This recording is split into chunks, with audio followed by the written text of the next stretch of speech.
Hello नमस्कार सत श्री अकाल आदाब। कैसे हैं सभी लोग। मैं हूं आपका दोस्त कुलदीप सिंह फौजदार और आप देख रहे हैं आपका अपना चैनल पारस एकेडमी। दोस्तों, जैसे कि उत्तर प्रदेश पुलिस कांस्टेबल की परीक्षा हमारे समक्ष अगले 3 से 4 महीने में देखने को मिल रही है और आपके जनरल स्टडीज़ यानी सामान्य अध्ययन के इस सिलेबस में अगर स्टैटिक जीके के पोर्शन की बात करें तो यहाँ से अच्छे खासे क्वेश्चन देखने को मिलते हैं। तो अगर आपके सिलेबस में से एक एक टॉपिक मैंने सोचा कि कहीं ना कहीं एक साथ ना करके हम एक एक टॉपिक एक एक वीडियो के साथ लेकर आएँ तो आपके लिए बहुत अच्छा होगा। तो दोस्तों, ये सीरीज़ मैं आज शुरू कर रहा हूं और लगातार डे बाय डे आपको ये वीडियोस मिलेंगी। तो इसी सीरीज़ में सबसे पहला टॉपिक आप अगर अपने सिलेबस में जाएंगे, अदर देन आपका हिस्ट्री, ज्योग्राफी, पॉलिटी, इकोनॉमिक्स और जनरल साइंस, सामान्य विज्ञान, इन सब को छोड़कर इसके बाद आपके सिलेबस में जो पहला टॉपिक है वो है मानवाधिकार यानी ह्यूमन राइट्स। तो मैं नोट्स के फॉर्म में, प्लीज़ आप चाहें तो अपने खुद के नोट्स बना सकते हैं, उसी के फॉर्म में आपके लिए लेकर आया हूं। तो दोस्तों देखेंगे सबसे पहले मानवाधिकार आयोग। और देखिए, हमें ज़्यादा बारीकियों में नहीं जाना है। हमारी परीक्षाओं में जहाँ जहाँ से प्रश्न आए हैं, उत्तर प्रदेश कांस्टेबल की परीक्षा 2018, 2020, ठीक, जिन 2014, जिन परीक्षा में जो जो प्रश्न जहाँ से आया उसी पर आधारित मैंने आपके नोट्स को बनाया है। तो दोस्तों ज़रा देखिएगा, सबसे पहले अगर बातचीत करें तो मानवाधिकार आयोग या मानवाधिकार यह है क्या।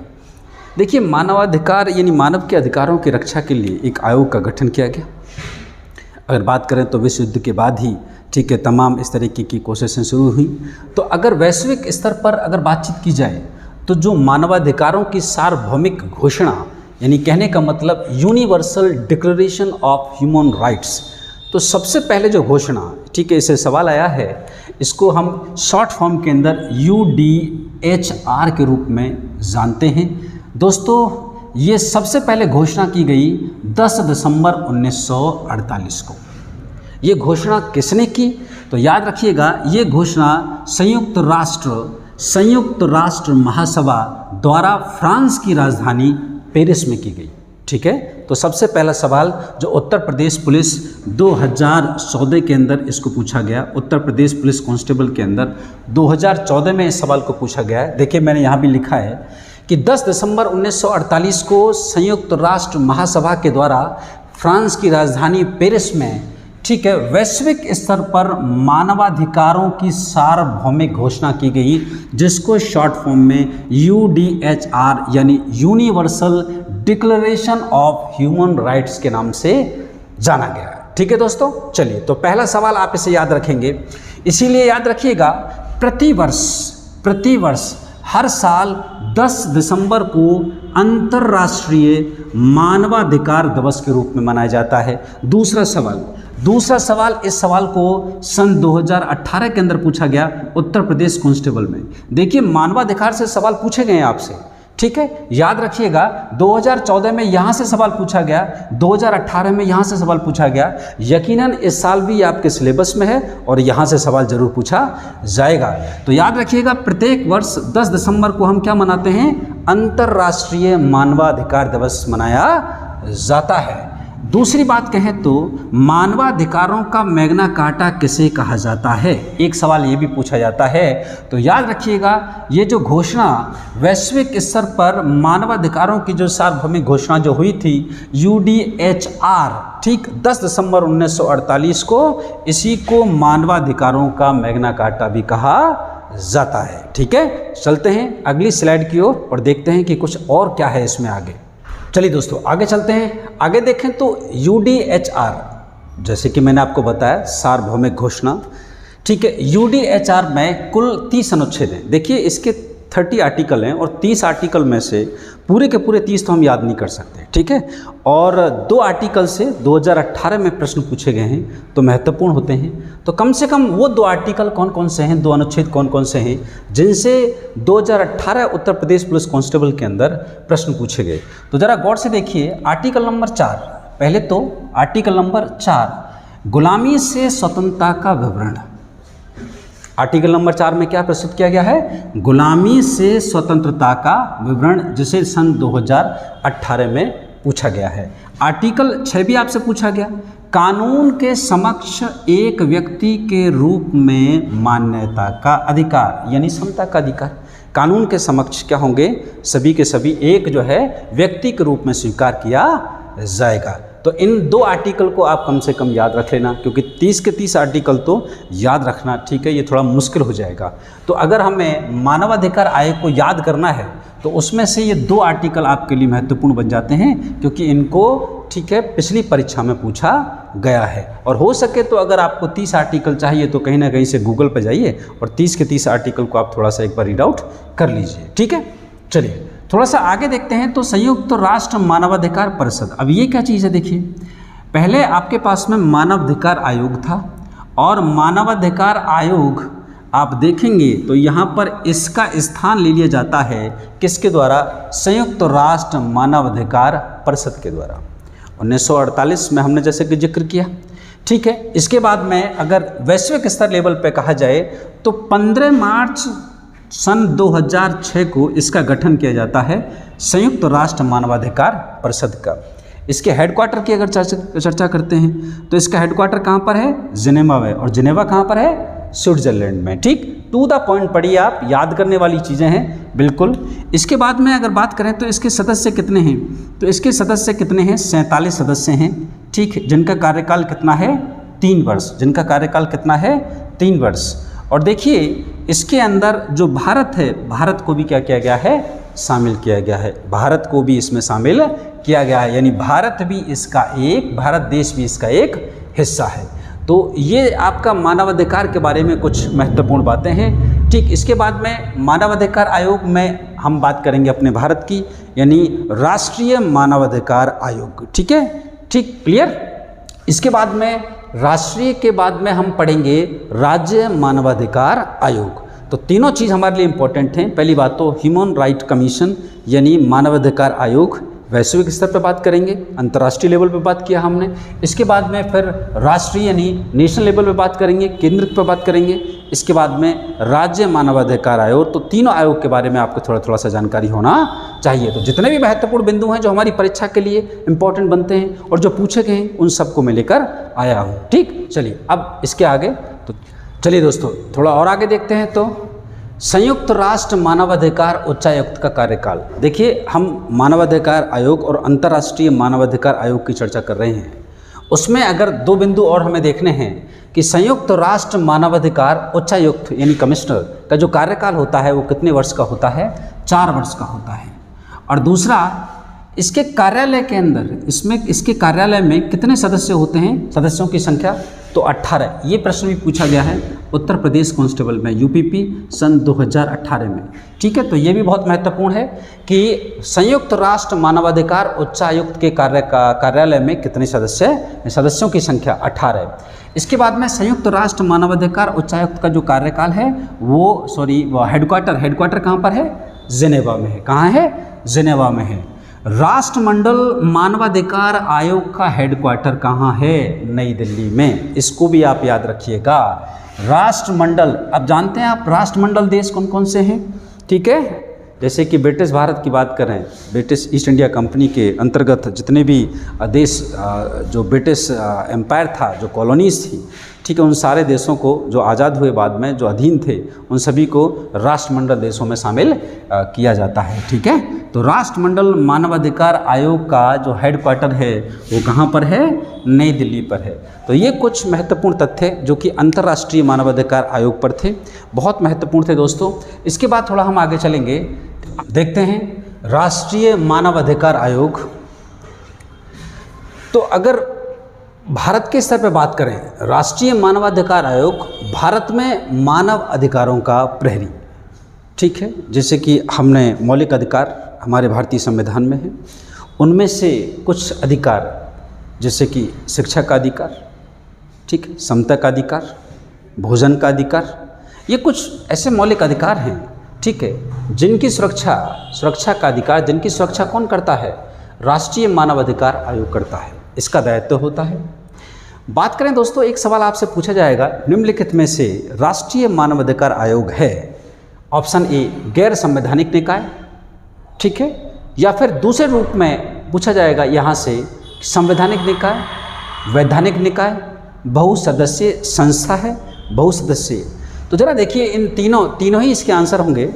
आप इन तीनों का मतलब समझिए। एक होता है संवैधानिक, एक होता है गैर संवैधानिक। संवैधानिक निकाय क्या चीज़ होती है? संवैधानिक निकाय यानी ऐसी संस्थाएं जिनका उल्लेख हमारे मूल संविधान में पहले से ही था। और गैर संवैधानिक संस्थाएं कौन सी हैं? ऐसी संस्थाएं जिनका ज़रूरत पड़ने पर हमारी संसद के द्वारा निर्माण किया गया, लेकिन दोनों ही संस्थाओं को विधि के माध्यम से, कानून के माध्यम से बनाया गया। इसीलिए दोनों की दोनों जो संस्थाएं हैं वो क्या कहलाती हैं? वो वैधानिक संस्थाएं कहलाती हैं। ठीक है, तो याद रखिएगा, राष्ट्रीय मानवाधिकार आयोग एक नॉन कॉन्स्टिट्यूशनल बॉडी है, यानी गैर संवैधानिक निकाय है, और इसको वैधानिक निकाय भी जाना जाता है, वैधानिक संस्था के रूप में भी जाना जाता है, क्योंकि कानून के माध्यम से इसे संसद ने ही इसे बनाया है। एक बहुसदस्यीय संस्था है, यानी इसमें एक अध्यक्ष होता है और इसके साथ साथ कुछ इसके सदस्य भी होते हैं। तो ये अकेले किसी एक व्यक्ति के द्वारा संचालित संस्था नहीं है, ये बहुसदस्यीय संस्था है।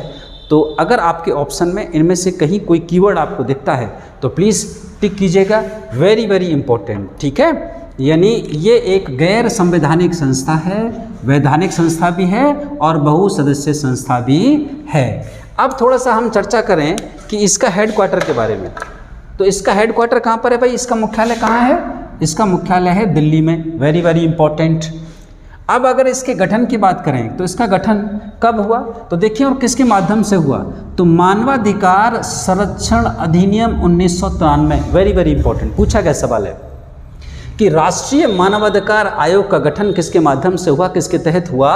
तो मानवाधिकार संरक्षण अधिनियम एक्ट 1993 के तहत। ठीक है, चलिए देखिए, अगर इसकी थोड़े से इतिहास के बारे में चर्चा करें तो ये पेश किया गया था 28 सितंबर 1993। अगर बहुत ही ज़्यादा डेप्थ में चीज़ें पूछी जाती हैं तो 28 सितंबर 1993 को इसे पेश किया गया, और इस अधिनियम को पारित किया गया था 12 अक्टूबर 1993। वेरी इंपॉर्टेंट, अगर इन तीनों डेट में से कोई इंपॉर्टेंट है तो याद रखिएगा, मानवाधिकार संरक्षण अधिनियम के तहत राष्ट्रीय यहाँ पर मानवाधिकार आयोग जो है वो 12 अक्टूबर 1993 को, यानी 1993 में 12 अक्टूबर 1993 को इसका गठन हुआ। दोस्तों, अभी फिलहाल अगर बात की जाए तो कभी कभी इसके 25 वर्ष पूछ ले जाते हैं कि कब इसने अपनी 25वीं जो वर्षगांठ है वो मनाई है। तो 12 अक्टूबर 2018 को इसने अपनी 25वीं वर्षगांठ, यानी 25 वर्ष इसको पूरे हुए हैं। अभी फिलहाल में रिसेंटली करंट अफेयर के थ्रू इससे क्वेश्चन बनेंगे, जैसे कि 2019 में मेरे दोस्तों, ठीक है, इसमें पहले 2006 में संशोधन हुआ था, ठीक है, लेकिन वो हमारे काम का नहीं है। 2019 में हमारे गृह मंत्री अमित शाह जी के द्वारा इसमें, ठीक है, 22 जुलाई और एक 19 जुलाई को, ठीक, इसको पारित किया गया। उसके बाद में 22 जुलाई को लोकसभा के, और इसके बाद में 22 जुलाई को इसे राज्यसभा में भी पारित कर दिया गया। इसके बाद में इसमें, इस संशोधन में मानवाधिकार संरक्षण अधिनियम 1993 में कुछ संशोधन हुए, और वो संशोधन हमारी परीक्षा की दृष्टि से अति महत्वपूर्ण हैं। तो दोस्तों, एक एक करके उस संशोधन को जानेंगे। मैं शॉर्ट में आपको और अच्छे तरीके से समझाऊंगा, तो ठीक आगे की ओर हम रुख करते हैं। चलिए, हमने आपको बताया कि हमारे गृह मंत्री अमित शाह जी के द्वारा जो 1993 का अधिनियम था, मानवाधिकार अधिनियम, उसमें कुछ संशोधन किए गए। और वो संशोधन कौन कौन से संशोधन हैं जो हमारी परीक्षा के लिए बहुत इंपॉर्टेंट हैं? देखिए, अगर पहले संशोधन की बात करें तो मैं आपको बिल्कुल शॉर्ट में बताता हूँ कि कोई भी मानवाधिकार आयोग है उसका एक अध्यक्ष होगा, क्योंकि बहुसदस्यीय संस्था है, और उसका जो अध्यक्ष होगा, देखिए पहले केवल और केवल जो सुप्रीम कोर्ट यानी उच्चतम न्यायालय या फिर सर्वोच्च न्यायालय, एक ही बात है, उच्चतम न्यायालय, सर्वोच्च न्यायालय, अंग्रेजी में सुप्रीम कोर्ट, इसका सेवानिवृत्त यानी रिटायर्ड जो CJI, chief justice of India, मुख्य न्यायाधीश होंगे। एक तो वो अध्यक्ष बन सकते हैं, लेकिन अब क्या होगा, इनके अतिरिक्त कोई और सुप्रीम कोर्ट यानी उच्चतम न्यायालय, सर्वोच्च न्यायालय का कोई अगर न्यायाधीश है, वो भी क्या बन सकता है, अब राष्ट्रीय मानवाधिकार आयोग का अध्यक्ष बन सकता है। तो ये पहला संशोधन है, ध्यान रखिएगा, ठीक है, कि इनके अतिरिक्त कोई भी अब सुप्रीम कोर्ट का जो न्यायाधीश है वो भी क्या बन सकता है, वो इसका अध्यक्ष बन सकता है। दूसरे, अगर हम संशोधन की बात करें तो राज्य आयोग के सदस्यों की संख्या, जिस प्रकार से केंद्र में राष्ट्रीय मानवाधिकार आयोग है उसी प्रकार से राज्य के अंदर भी राज्य मानवाधिकार आयोग है, ठीक है। तो राज्य आयोग जो है उनके राज्य के आयोग के सदस्यों की संख्या बढ़ाकर 2 से क्या कर दी गई, 3 कर दी गई। बढ़ाकर क्या कर दी गई, 2 से 3 कर दी गई, ठीक। चलिए, राष्ट्रीय अथवा राज्य आयोगों के अध्यक्ष व सदस्यों का कार्यकाल, वेरी वेरी इंपॉर्टेंट, याद रखिएगा। याद रखना, पहला तो यहाँ से अध्यक्ष कौन होगा, एक ये सवाल बन सकता है, और दूसरा ये सवाल बहुत ज़्यादा इंपॉर्टेंट है, ये कार्यकाल से संबंधित बहुत सवाल आपकी परीक्षा में पूछे जाते हैं। तो राष्ट्रीय या फिर राज्य, किसी भी मानवाधिकार आयोग की बात की जाए, दोनों के अध्यक्ष अथवा उनके सदस्यों का जो कार्यकाल है मेरे दोस्तों, जो पहले 5 वर्ष या 70 वर्ष, अब ये क्या लफड़ा है, 5 वर्ष या 70 वर्ष, 5 वर्ष का कार्यकाल या 70 वर्ष की जो उनकी आयु है, दोनों में से जो भी पहले पूर्ण कर जाएगा, जो भी पहले पूरा हो जाएगा, उसी के माध्यम से दोस्तों उसको माना जाएगा, ठीक है। यानी उनके 5 वर्ष पूरे नहीं हुए लेकिन 70 वर्ष उनके पूरे हो गए, तो 70 वर्ष की आयु को जो है उनको रिटायर कर दिया जाएगा। तो इसको घटाकर दोस्तों क्या कर दिया गया है, 3 वर्ष या फिर 70 वर्ष कर दिया गया है। ये अति महत्वपूर्ण है आपकी परीक्षा के लिए, ठीक है। चलिए आगे देखें तो राष्ट्रीय मानवाधिकार आयोग के प्रथम अध्यक्ष, वेरी वेरी इंपॉर्टेंट, बहुत ज़्यादा महत्वपूर्ण, Uttar Pradesh police sub inspector की परीक्षा सन 2021, इसमें यह सवाल पूछा गया है कि राष्ट्रीय मानवाधिकार आयोग, हमारा जो भारत का पहला मानवाधिकार आयोग जो बना, उसके जो प्रथम अध्यक्ष थे दोस्तों, उनका क्या नाम था, याद रखिएगा, श्री न्यायमूर्ति रंगनाथ मिश्र, श्री न्यायमूर्ति रंगनाथ मिश्र। तो अब एक ताज़ा सवाल बन जाता है करंट अफेयर का सवाल कि भैया तो वर्तमान में अध्यक्ष कौन है, तो ये भी बहुत इंपॉर्टेंट है कि न्यायमूर्ति, इनका नाम है अरुण कुमार मिश्रा। क्या नाम है इनका, अरुण कुमार मिश्रा। दोस्तों अच्छे से नोट्स बनाइए, बहुत ही मेहनत के बाद में मैंने इनको सेलेक्ट करके बिल्कुल टू द पॉइंट इनको अरेंज किया हुआ है। तो ये हमारा राष्ट्रीय मानवाधिकार आयोग पढ़ रहे हैं और उसके अंदर किस एक्ट के थ्रू, ठीक है, इसको बनाया गया और उस एक्ट में रिसेंटली 2019 के अंदर क्या क्या संशोधन हुए दोस्तों, उनके बारे में हमने पढ़ा, ठीक है। आप चाहें तो आप स्क्रीनशॉट ले लें। अब चलते हैं हम लोग, राष्ट्रीय मानवाधिकार आयोग जो है इसकी संरचना क्या है, इसमें इसका अध्यक्ष, इसके अध्यक्ष के साथ सदस्य, इसके सदस्य कौन कौन हो सकते हैं, इसके जो अध्यक्ष है उसका कार्यकाल क्या है, ठीक है, और उसकी क्या एलिजिबिलिटी होगी, इन सारी बातों पर दोस्तों हम चर्चा करते हैं, ठीक। चलिए नेक्स्ट देखते हैं आगे, वेरी वेरी इंपॉर्टेंट, राष्ट्रीय मानवाधिकार आयोग की संरचना जरा देखते हैं दोस्तों। याद रखिएगा, इसमें एक अध्यक्ष होता है। क्या होता है, एक अध्यक्ष। कितने सदस्य होते हैं इसके, एक अध्यक्ष के अलावा 5 अन्य सदस्य होते हैं और 7 पदेन सदस्य और होते हैं, यानी किसी पद पर, ठीक है, कोई अधिकारी, ठीक है, कार्य कर रहे हैं तो उनको भी इसका अध्यक्ष बनाया जाता है। दोस्तों जो एक अध्यक्ष है इसके बारे में आपको बता चुका हूँ कि राष्ट्रीय मानवाधिकार आयोग का जो अध्यक्ष होगा वो सुप्रीम कोर्ट यानी सर्वोच्च न्यायालय या फिर सर्वोच्चतम, ठीक है, न्यायालय, सुप्रीम कोर्ट का कोई रिटायर्ड मुख्य न्यायाधीश CJI हो, यानी रिटायर्ड सुप्रीम कोर्ट का मुख्य न्यायाधीश या फिर कोई सुप्रीम कोर्ट का न्यायाधीश जो जज होगा वो इसका अध्यक्ष बनेगा। अगर 5 सदस्यों की बात करें तो देखिए यहाँ पर सुप्रीम कोर्ट का एक न्यायाधीश या तो कार्यरत हो या फिर सेवानिवृत्त हो, रिटायर्ड हो। इसी प्रकार से हाई कोर्ट का एक न्यायाधीश कार्यरत हो या सेवानिवृत्त हो। और दोस्तों इसमें से इन 3 सदस्यों के बारे में ज़रा गौर से देखिएगा, इनमें से मानवाधिकार से संबंधित कार्य अनुभव, अच्छा खासा कोई अनुभव हो, ठीक है, मानव के अधिकारों से संबंधित जितने भी नियम कानून या फिर उससे संबंधित उसको अच्छा खासा अनुभव है, तो उसमें ऐसे 2 पुरुषों का, कितने पुरुष, 2 पुरुष और कितनी महिला, 1 महिला। तो दोस्तों जरा देखेंगे 1 2 3 4 और 1 महिला, कितने सदस्य हो गए इसके, 5 सदस्य हो गए। यानी एक अध्यक्ष, 5 सदस्य और कितने पदेन सदस्य होंगे, 7 पदेन सदस्य।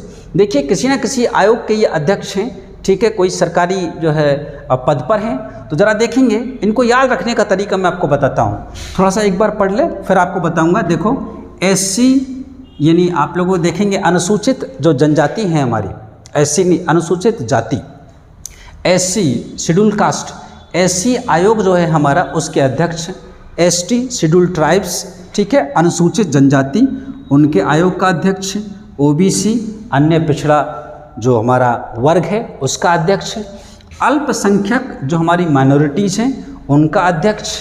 इसके बाद में विकलांग, अगर उनके आयुक्त की बात करें, उनका एक आयुक्त, विकलांगजन जो हैं उनकी तरफ से राष्ट्रीय महिला आयोग, ठीक है, इनकी अध्यक्ष, और राष्ट्रीय बाल अधिकार आयोग का आयुक्त। यानी अगर इनको याद करें तो देखो, एक अध्यक्ष, 5 सदस्य, एक सुप्रीम कोर्ट का न्यायाधीश, एक हाई कोर्ट का, 2 पुरुष जिनको कि राष्ट्रीय या फिर मानवाधिकार आयोग, मानवाधिकार से संबंधित अच्छा खासा अनुभव है, ऐसे 2 पुरुष और 1 महिला, और 7 पदेन सदस्य की बात करेंगे तो देखो उसमें एक हम एक्ट एक ऐसे जैसे हमारा फॉर्म में आता है ना, एक SC ST OBC अल्पसंख्यक यानी माइनॉरिटीज़, उसके बाद में महिलाएं, उसके बाद में बच्चे, ठीक है, और एक हमारे विकलांग यानी दिव्यांगजन, ठीक, उनका।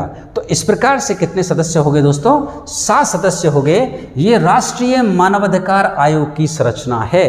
तो इसमें याद रखिएगा, एक अध्यक्ष, 5 सदस्य और 7 पदेन सदस्य।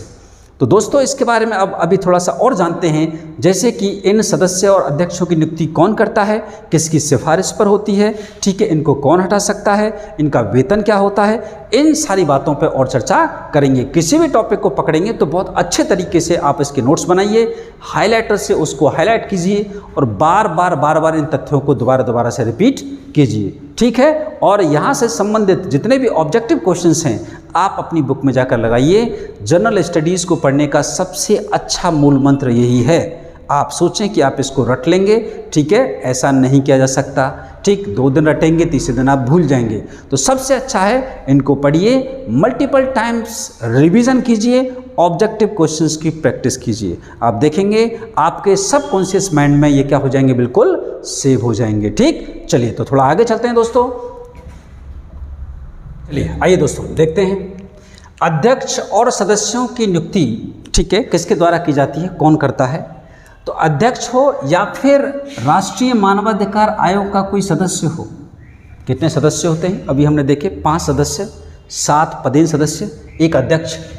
इनकी नियुक्ति राष्ट्रपति के द्वारा की जाती है दोस्तों, लेकिन प्रधानमंत्री की अध्यक्षता वाली 6 सदस्यीय समिति के द्वारा, वेरी इंपॉर्टेंट, ठीक है, इनकी नियुक्ति कौन करता है, राष्ट्रपति करता है, ठीक है। लेकिन एक समिति के द्वारा जो सिफारिश की जाती है प्रधानमंत्री के द्वारा, जो एक समिति है जिसमें 6 सदस्य हैं, और इस 6 सदस्यीय समिति का जो अध्यक्ष होता है वो कौन होता है, प्रधानमंत्री होता है।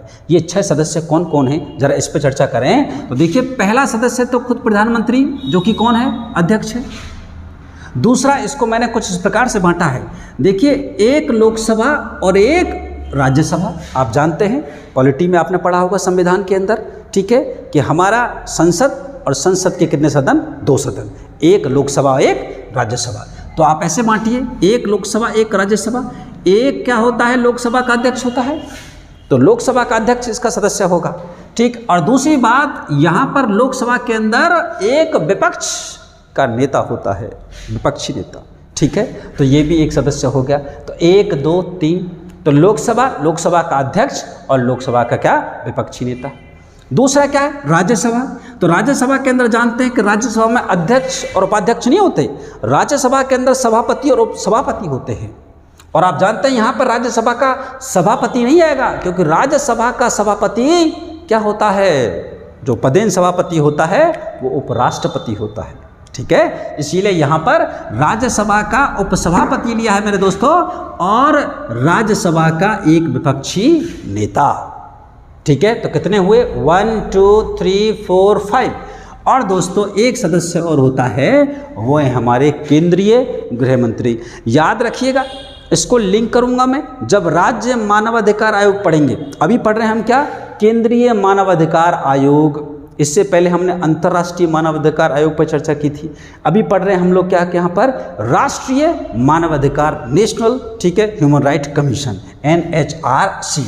तो दोस्तों, राष्ट्रीय मानवाधिकार आयोग के अध्यक्ष और सदस्यों की नियुक्ति राष्ट्रपति के द्वारा प्रधानमंत्री की अध्यक्षता वाली 6 सदस्य समिति के द्वारा किया जाता है, जिसमें प्रधानमंत्री अध्यक्ष के रूप में होते हैं। लोकसभा का एक अध्यक्ष और लोकसभा का विपक्षी नेता होता है, राज्यसभा का उपसभापति और विपक्षी नेता है, और हमारे केंद्रीय गृह मंत्री हैं।